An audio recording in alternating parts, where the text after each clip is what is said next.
Ayan guys, tingnan nyo yung aking halaman. Ito yung aking hinahanap na halaman. At ang aking mabait na kapitbahay ay binigyan ako ng bulaklak na ito. Ayan. So, ang gaganda niya, diba? Tawag dito ay alas 12.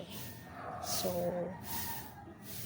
bumubuka siya tuwing 12 o'clock AM or PM. Basta siguro mag 12 o'clock siya. And then, ayan.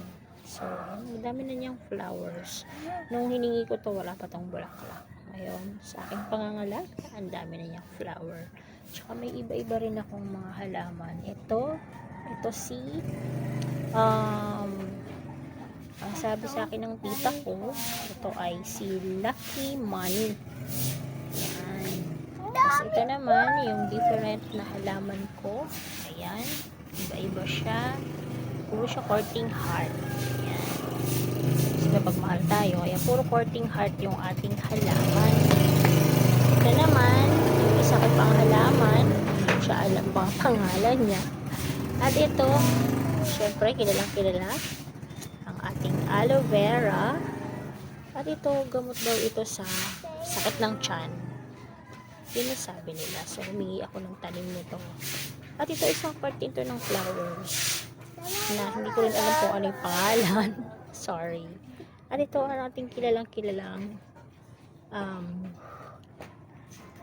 oregano flowers ang tawag dito. At ito ay gamot sa mga sipon, ubo, pwede siya. Yan. Yan ang mga iba-ibang halaman ko. At ito naman, maganda rin itong flower. Ay, ito flower. Halaman na ito. Hindi ko rin siya alam. Pangalan. Galing kasi ito lahat ng Bicol. Yan, diba guys? Ganda, no? Ganyan lang talaga siya. Mga ano lang siya. Mga tiny. Tsaka ito din. Isa rin siya sa mga flowers na para siyang orchids. Pero hindi siya namumulaklak. Ganyan lang siya. So, mahilig ako sa mga cute na halaman. So, yan, may mga tumubo na mga maliliit na tinanim ko dati. Ayan. So, ayan siya. Iba-iba siya. Iba-iba yung halaman ko dito sa bahay ko. Ayan. Swerte kasi magaan yung kamay ko sa mga halaman. Pero yung asawa ko hindi magaan ang kanyang kamay sa halaman. Haha. So, ito ang mas pinaka-favorite ko talaga guys. Ang alas 12. Yun lang. Kaya, alagaan natin ng ating mga halaman. Yan. Kung gusto niyo bumili ng halaman, message niyo lang ako.